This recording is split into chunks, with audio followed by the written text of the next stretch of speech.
참 시간이 참 빠른 것 같아요. 저희가 겨울이 온 지 얼마 되지도 않았는데 벌써 날씨는 따뜻해지고, 지금 밖에 나가 보신 분들은 알겠지만 거의 한여름이에요. 4월인데 지금 한여름이 다가오고 있습니다.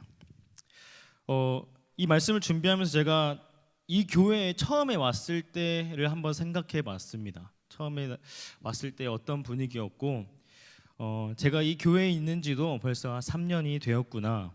처음 왔을 때 가장 제가 그러니까 충격을 먹었다는 게, 안 좋아서 충격을 먹었다는 게 아니라 되게 좋았던 게 무엇이었냐면, 그 가장 기억에 남는 게, 저희 교회에서 부활절 이제 특별 새벽 예배를 드리는데 이 촛불을 가지고 이렇게 했었어요. 지금도 그렇게 하지만 전 그게 되게 기억에 남고, 되게 첫 인상, 이 교회 처음 왔을 때 첫 인상이 되게 좋다라는 기억이 났던 것 같아요. 벌써 그로부터 3년이 지났습니다. 제가 학교를 지금 3학년인데 지금이 이제 졸업 시즌이에요. 그래서 이번 연도만 하면은 벌써 이제 졸업을 합니다. 여러분들도 아실지 모르겠지만 제가 이 교회에 처음 왔을 때 대학원을 들어가지 않은 상태였어요. 그래서 대학원에서 설교에 대해서 또 성경에 대해서 제대로 알지도 못하는데 제가 여기서 첫 설교를 했던 게 기억이 납니다. 이 교회에 제가 서류를 제출했을 때 필기 합격만 한 상태로, 심지어 합격이 하지도 않은 상태로 제가 이 교회에 서류를 제출을 했었어요. 무슨 깡인지는 모르겠어요. 그러나 이 교회에 제가 지원을 했어요. 근데 감사하게도, 지금 생각해보면 너무 감사하게도 담임 목사님께서 저를 잘 봐주셔서 합격하지도 않은 저를 뭘 믿고 저를 뽑아주셨는지 모르겠지만 저를 뽑아주셨어요. 그래서 제가 여기서 지금까지 사역을 하고 있습니다. 그때 당시에 제가 어떻게 설교를 했는지도 사실 기억이 나지도 않고 그렇습니다. 제가 이 얘기를 왜 하냐면은 벌써 대학원 3년이 지났고, 시간을 되돌아보니까 대학원 다니기 전부터 전 여기서 설교를 하고 있었고, 뭔가를 배우기 전부터 여기서 설교를 하고 있었다라는 거예요. 근데 지금 보니까 이제 3년 정도 배웠고, 지금 와서 제 자신을 보니까 굉장히 학교에서 배운 것만큼 지식도 올라가긴 했습니다. 그러나 더 같이 올라간 게 있어요. 뭐가 올라갔냐면은 제 안에 교만이 많이 올라갔더라고요. 오늘 이 고린도 교회 성도들이 이러한 마음을 가지고 있었습니다. 바울이 이 고린도 교회 성도들에게 왜 이 편지를 썼냐면은, 이 고린도 교회 성도들은요 대부분이 이방인 회심자였어요. 그러다 보니까 이 교회 안에 있는 성도들이 굉장히 자만하고 또 자기가 지식이 굉장히 많다라고 생각을 했어요. 그래서 고린도 전서를 보면요 많은 논쟁들이 나옵니다. 뭐 우상을 섬기는 일, 교회 안에서 뭐 우상 섬기는 일, 또는 뭐 결혼에 대한 문제, 음란에 대한 문제 등등 크고 많은 논쟁들이 굉장히 많았어요. 왜 그랬냐? 이들 안에서 자기들이 지식이 높다라고 생각을 했기 때문에요. 그래서 바울은 고린도 교회 성도들이 올바른 신앙을 가지고, 올바른 가치관을 가지고 중심이 무엇인지를 정확하게 알려주고 싶었어요. 오늘 본문의 10장 전에 이 우상 제물에 나온 이 음식을 먹어도 되냐 안 되냐에 대한 이 문제는요, 오늘 10장에서만 나오는 것이 아니라 8장에서부터 계속 이어집니다. 이런 논쟁이 왜 있었냐? 이 이방인 회심자들이 이방 신에게 올렸던 제사에 올렸던 그 음식을 먹어도 된다라고 생각을 했기 때문이에요. 이 상황을 보면요, 이들의 문화 속에서는 지극히 정상적인 일들이었어요. 그냥 이방인 회심자들이 그리스도 그 교회 안에서 하나님 한 분만 섬기는 것이 아니라 자신들이 회심하기 전에 그 문화 속에서 이방인 제사에 참여하고 그 다음에 그 음식을 먹는 것은 이들에게는 굉장히 지극히 정상적이었다라는 거예요. 다시 말하면 이들은 그러한 행동이 아무런 영적 위험을 가져오지 않는다고 생각을 했습니다. 그래서 고린도 전서 8장에서는 8장부터 10장까지 이 얘기를 통해서 바울은 계속해서 이 논쟁에 대해서 답변을 하는데요. 8장 1절에 보면은 바울이 이렇게 이야기를 합니다. 8장 1절 같이 읽어볼게요. 시작. 우상의 제물에 대하여는 우리가 다 지식이 있는 줄 아나 지식은 교만하게 하며 사랑은 덕을 세우나니. 그래서 8장 9절에 보면은 이렇게 나옵니다. 8장 9절 같이 보게 됐습니다. 시작. 그런즉 너희의 자유가 믿음이 약한 자들에게 걸려 넘어지게 하는 것이 되지 않도록 조심하라. 고린도전서 8장 9절에 나와 있는 이 자유라는 게 한국말로는 자유라고 번역이 되어 있지만 원래 헬라어 단어의 뜻은 권위, 권능, 능력을 뜻합니다. 이게 무슨 말인가 하냐면은 너희들이 가지고 있는 그 권위, 그 능력, 이것을 가지고 있다고 자랑하지 말라는 거예요. 너희들이 가지고 있는 그 권리라고 생각하는 그것, 그 다음에 능력이라고 생각하는 그것이 믿음을 약하게 하는 자들을 넘어뜨릴 수 있다라는 거예요.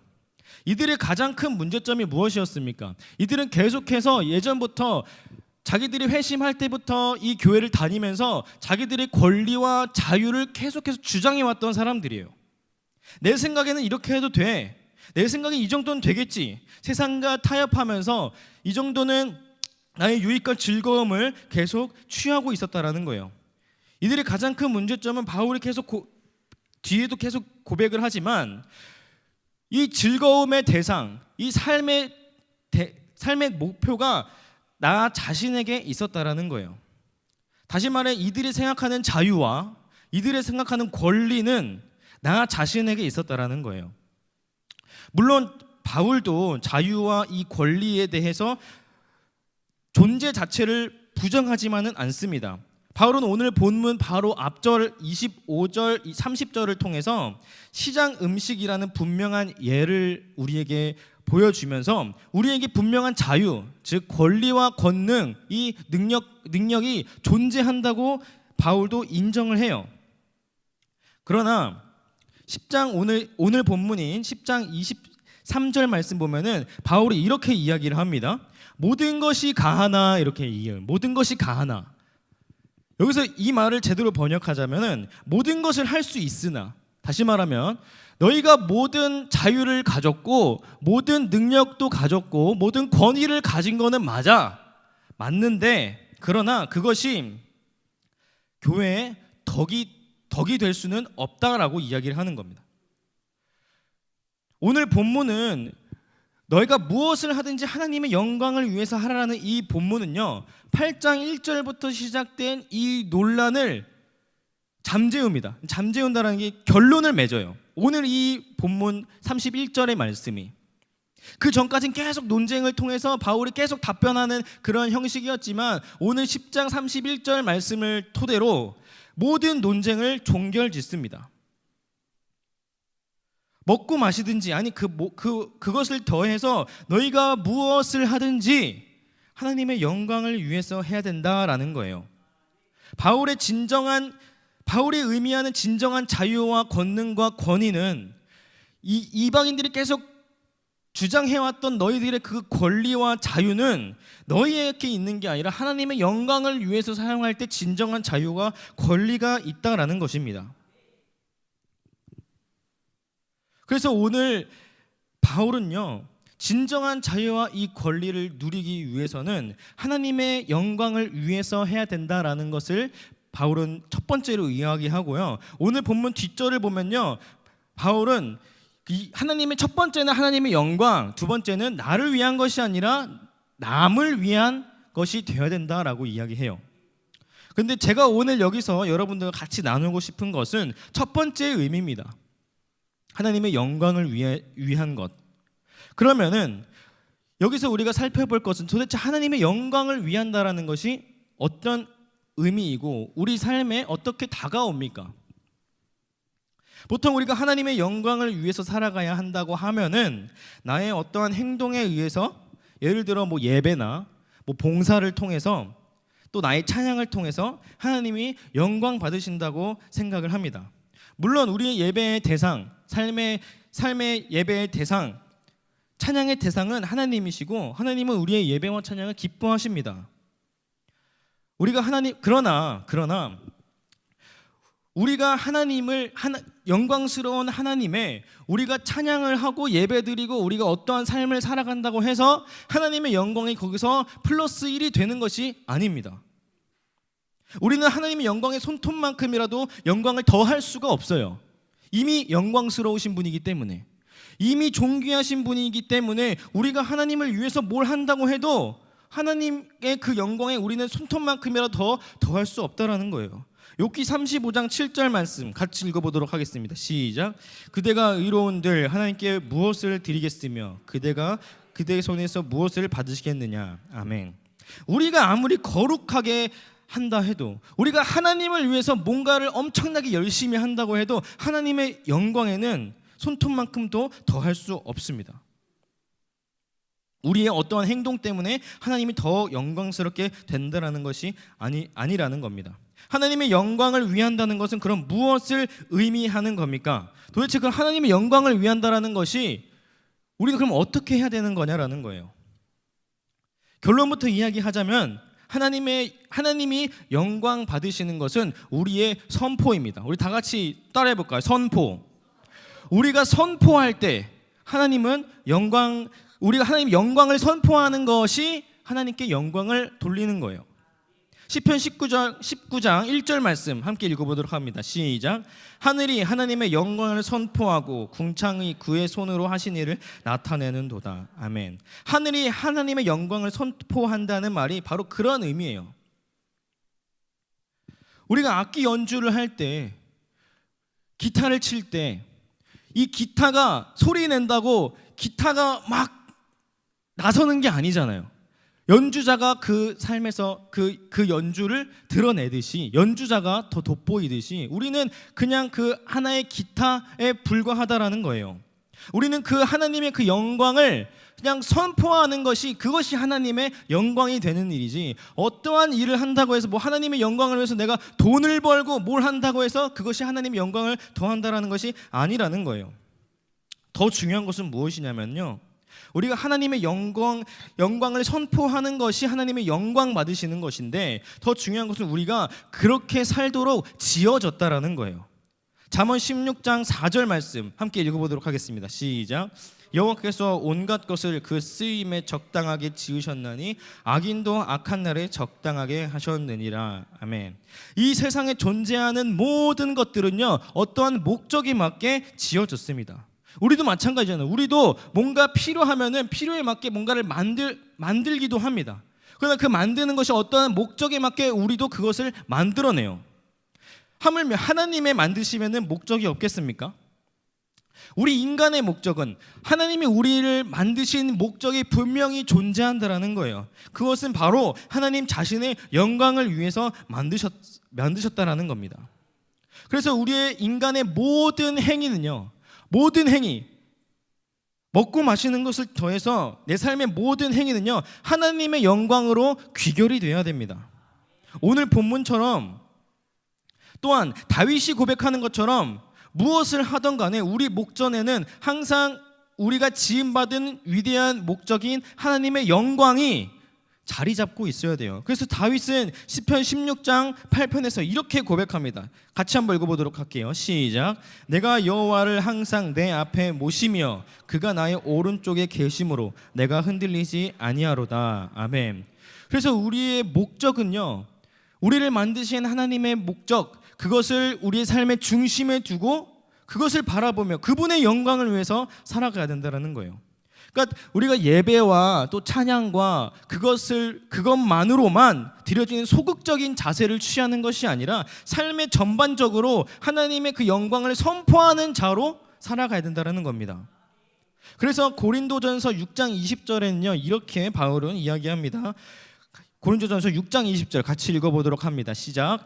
값으로 산 것이 되었으니 그런즉 너희 몸으로 하나님께 영광을 돌리라. 아멘. 마음 없이 입술로만 하나님께 찬송을 올려드리는 것이 아니라 우리의 몸으로 더욱더 적극적으로 하나님의 영광을 선포하기 위해 살아야 된다는 거예요. 우리가 가진 모든 지각을 이용해서 성경이 우리에게 계시하시는 하나님의 영광을 따라 모든 존재보다도 하나님을 더 존귀하게 알고 그 하나님을 드높여서 하나님의 영광을 돌리는 것이 우리의 삶은 마땅하다라는 거예요. 우리 교회에서도요, 많은 직분들이 있고 봉사하는 분들이 있고 여기저기서 안 보이는 곳에서 섬기는 분들이 정말로 많습니다. 너무나도 감사한 일이죠. 저도 청년 때 정말 많은 직분을 맡았던 것 같아요. 뭐 고등부, 중고등부 선생님도 하면서 또 청년부 찬양팀도 하면서 또 순장 같은 것도 하면서 많은 것들을 했어요. 그런데 제가 여기 와서 보니까 여기는 권사님들, 집사님들 모두가 하나 이상의 직분을 가지면서 엄청나게 수고하고 계세요. 저도 마찬가지지만 여러분도 마찬가지고, 교회에서 섬기고 하나님을 섬기고 교회에서 일하고 찬양팀을 하고 선생님을 하고 또한 어떠한 봉사를 하고, 우리는 어떤 것 때문에 교회에서 이렇게 섬기고 있습니까? 대부분 이런 질문을 하면 우리는 이렇게 대답을 합니다. 하나님의 영광을 위해서. 이렇게 대답을 합니다. 사실 이렇게 대답을 한다면은 그래도 다행인데, 혹시나 내 마음속에는 어떤 마음도 있지는 않은가를 살펴보면은 나의 유익을 위해 또는 나의 기쁨을 위해 아니면 앞으로의 나의 축복을 위해 내가 이걸 해야 하나님이 뭔가를 주시겠지, 하나님이 나에게 주실 것만 생각을 해서 복받기 위해 라는 마음들이 있지는 않은가요? 물론 이런 마음들이 틀렸다고는 할 수는 없습니다. 그러나 오늘 제가 말씀드리고 싶은 것은 하나님의 영광을 위해서 합니다라는 이 말을 단순히 되게 가볍게 여기다 보면, 이것을 되게 그냥 단순하게 그냥 입에 발린 말로만 생각을 하다 보면요, 궁극적이고 고귀한 하나님의 그 목적은 나의 욕심과 탐욕을 채우기 위한 그럴싸한 포장지밖에 되지 않는다라는 거예요. 하나님의 영광을 위해서 사는 삶은 그리 단순하거나 가벼운 문제가 아닙니다. 하나님을 섬기고 하나님을 위해 일한다고 해서 하나님이 더 영광스러워지는 것이 아닙니다. 내가 하기 싫은데 억지로 하나님을 섬긴다고 해서 하나님이 더 영광받거나 덜 영광받지 않습니다. 이 말을 들을 때 우리는 어떤 마음이 드나요? 첫 번째 이런 마음이 들 수도 있어요. 그럼 난 왜 섬기나? 나 이제 안 섬겨야지. 난 지금 되게 열심히 일하고 있는데, 난 지금 열심히 뭔가 섬기고 있는데, 나 지금 하나님이 나에게 뭔가를 주실 것을 기대하면서, 하나님이 더 뭔가를 더 받을 걸 기대하면서 지금까지 버텨왔는데, 나의 이 노력과 수고는 아무것도 아니라고? 그럼 난 그만둬야겠다 라는 생각을 하십니까? 아니면 역시 고귀하신 하나님, 역시 변함없으신 하나님, 내가 하나님을 더 섬겨야겠습니다 라는 마음을 가지십니까? 성경에서 원하는 마음은 두 번째일 것입니다. 나의 행동과 삶의 거룩함으로 하나님을 영광스럽게 되는 것이 아니라, 하나님은 이미 거룩하신 분이고 하나님은 이미 영광스러운 분이셔서 우리가 그분을 그냥 선포하는 것뿐이에요. 하나님이 영광스러운 분이시라서 우리가 그 하나님을 섬기는 겁니다. 하나님이 우리를 만드신 목적이 이런 하나님의 영광을 선포하는 것이라서 우리의 삶의 모든 순간순간 하나님의 영광을 선포하는 데에 힘써야 된다는 것입니다. 그래서 소요리 문답 1문에서는 이렇게 이야기를 합니다. 인간의 최고의 목적과 행복에 대해서 이야기를 합니다. 우리 인간의 최고의 목적은 하나님을 영화롭게 하는 것이에요.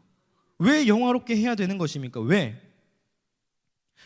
하나님을 영화롭게 한다라는 이 말을 들으면 아까 처음에 1번 첫 번째로 예를 들었던 것처럼 그럼 내가 왜 섬겨? 내가 그러면 하나님이 나의 행동에 따라서 뭔가 나에게 주어지는 게 없다면, 없는 것은 아니지만 하나님의 영광을 더하지 않는다라고 표현을 한다면 내가 섬길 필요가 없지라고 생각을 하시는 분들은 소요리 문답 제1문에 대한 이 질문에도 이러한 답을 하는 것과 똑같아요. 하나님이 영화롭게 되려면 내가 필요하겠구나. 그렇지, 내가 하나님을 영화롭게 하기 위해서는 정말 내가 필요한 거구나. 나의 행동에 따라서 하나님이 영화롭게 되고 영화롭지 않게 되는구나 라고 생각을 할 수도 있어요. 그러나 웨스트민스터 소요리 문답 1문에서 인간이 하나님을 영화롭게 해야 되는 이유는 우리가 너의 그 섬김이 필요해서라고 대답하는 것이 아니라, 하나님이 우리의 창조자시고 보존자시고 은혜를 베푸는 자이시기 때문이라고 이야기합니다. 로마서 11장 36절 말씀이 이렇게 나와 있습니다. 같이 한번 읽어보도록 하겠습니다. 시작. 이는 만물이 주에게서 나오고 주로 말미암고 주에게로 돌아감이라. 그에게 영광이 세세에 있을지어다. 아멘. 모든 것이 하나님으로 말미암았기 때문에 우리가 하나님을 위해서 사는 것은 굉장히 당연한 이치입니다. 다시 오늘 본문으로 돌아가면 바울이 이 이방인 회심자들을 모여있는 이 고린도 교회에 오늘 이 말씀을 한 이유가 무엇이냐면, 너희들이 이야기하는 그 진정한 자유라는 게 단순히 먹고 마시는 거와는 관련이 있는 게 아니야 라는 것을 바울이 이야기해주고 있는 거예요. 즉 자유라고 해서 내가 이 세상에서 자유롭게 아무거나 할 수 있는가? 내가 이 세상에서 내가 하고 싶은 대로 막 할 수 있는가? 라는 것의 개념이 아니라는 거예요. 바울이 이야기하는 진정한 자유는요, 하나님 안에서 하나님 영광을 위해서 그 영광을 선포하며 살아가는 것입니다. 이것이 우리의 삶의 최고의 목적이라는 거예요. 우리는 진정한 자유를 누리며 살아갑니까? 우리는 이미 구원을 받아서 진정한 자유를 누리며 살아가고 있습니다. 근데 그 자유가 우리가 생각하는 그러한 이 세상에서의 아무거나 내가 할 수 있는 그러한 자유가 아니라는 것을 기억해야 합니다. 단순히 이 세상에서 먹고 마시는 것을 중요하게 여기는 사람이라면 본인의 자유와 권리만을 생각하면서 살아갈 것이에요. 그러나 이것이 먹고 마시는 일과 이거는 먹고 마시는 일과 무관하고 나에게 주어진 이 자유는 하나님의 영광을 선포하는 일이야 라고 생각하시는 분들은 본인의 자유에 절제를 동반하는 자가 될 것입니다. 우리의 모든 삶은요, 하나님의 영광을 선포하는 삶으로 귀결이 되어 자유에 절제라는 것이 동반이 되어야 해요. 마침 제 친구가 최근에 여자친구와 헤어졌대요. 그래서 이런 얘기를 해요. 여자친구가 너무 착했어 라고 이야기를 하는 거예요. 그러면서 이제 착한 여자친구의 그런 너무 착하고 그렇지만 자기와 맞지 않아서 이렇게 헤었다고 그런 이야기를 했어요. 근데 제가 이 설교 말씀을 준비하면서 되게 비슷한 비유를 하나 생각했어요. 우리가 하나님의 영광을 선포하는 삶으로 귀결이 되어 자유와 절제가 동반이 되어야 된다는 것은 마치 이런 것과 같은 것 같아요. 내가 정말 내 말만 들어주는 착한 여자친구, 착한 남자친구를 옆에 뒀다고 생각을 해보세요. 그럼 내가 하자는 거에 이 여자친구는 다 해줘요. 이 애인은 다 해줘요. 근데 그것을 이용하는 사람과 후자는 너무 착하고 너무 내가 하는 말에 다 해주니까 오히려 내가 하고 싶은 대로만 다 하는 것이 아니라 같이 맞춰가면서 내가 하고 싶어도 절제하면서 같이 합을 맞춰가려고 하는 사람. 이 비유가 굉장히 떠올랐어요. 제 친구는 전자여서 착한 애를 이용하려다가 헤어진 케이스지만 제가 이 말씀을 준비하면서 이 비유가 굉장히 떠올랐어요. 우리에겐 자유라는 것이 존재합니다. 예수님이 우리를 위해서 돌아가심으로써 우리는 그 죄의 속박에서 하나님이 그 저주에서 속량하셨어요. 그래서 우리는 자유케 되었는데 우리는 그 자유를 허투루 우리의 마음대로 사용하지는 않고 있습니까? 우리가 정말 하나님과 함께 동반하며 동행하며 살아가려면요, 그 자유 안에서 절제가 동반이 되어야 되는 거예요. 내가 멋대로 살아가면 안 된다라는 거예요. 더 나아가서는 우리 교회 안에서 모든 섬기는 일들도 다 마찬가지입니다. 그 자리는 우리의 의를 드러내는 자리가 아니에요. 그 자리는 하나님의 영광을 선포하는 자리입니다. 나의 잘남과 나의 의를 드러내는 자리가 절대 아니라는 겁니다. 그래서 내가 하는 모든 말과 행동이 하나님의 영광을 선포하는 말과 하나님의 영광을 선포하는 행동이 되어야 되는 거예요. 이것은 우리의 삶의 모든 부분에서도 마찬가지일 것입니다. 단순히 교회에서 하는 일들만이 마찬가지가 아니에요. 삶의 모든 부분에서도 우리의 삶을 통해서 하나님의 영광이 선포되어야 할 것입니다. 우리가 지금 태신자를 작정하고 또한 새로운 사람들을 전도하고 또 구원하기 위해 우리가 힘쓰고 있어요. 우리의 삶은 그런 하나님의 영광을 선포하면서 사람들이 구원을 받게끔 우리가 그 길로 인도해 주어야 합니다. 그래서 오늘 본문의 이후에 보면 오늘 말씀에서는 다루지 않았지만 하나님을 기쁘게 하시면서 우리가 하나님의 영광을 위해서 살아가는 것은 첫 번째는 우리가 진정한 자유는 하나님의 영광을 위해서 살아가는 거지만 두 번째로는 제가 아까 이야기했던 것처럼 다른 사람들의 구원을 위해서 살아가는 거예요. 그래서 마지막 10장 마지막 절에 보면은 바울이 진정한 자유는 마지막에 그 사람을 구원을 위해서 우리가 그 자유와 선포를 나타내야 된다라고 바울은 이야기해요. 우리의 삶의 모든 부분에서 하나님의 영광을 선포하며 삶의 목적, 하나님이 우리를 만드신 그 목적을 온전히 누리며 살아가는 우리가 되기를 소망합니다. 우리는 하나님이 만드신 귀한 걸작품입니다. 그러나 우리가 그 자유와 이방 회심자들이 생각했던 자유와 권리를 계속해서 그 안에서 나 자신을 위해서만 사용한다면은 하나님께서 만드신 목적에 맞지 않는 삶을 살아가는 것일 것입니다. 우리 다음 한 주도 하나님이 우리에게 만드신 목적에 따라 또 영광을 선포하며 삶의 모든 부분에서 살아나기를 축복합니다. 우리 기도하겠습니다.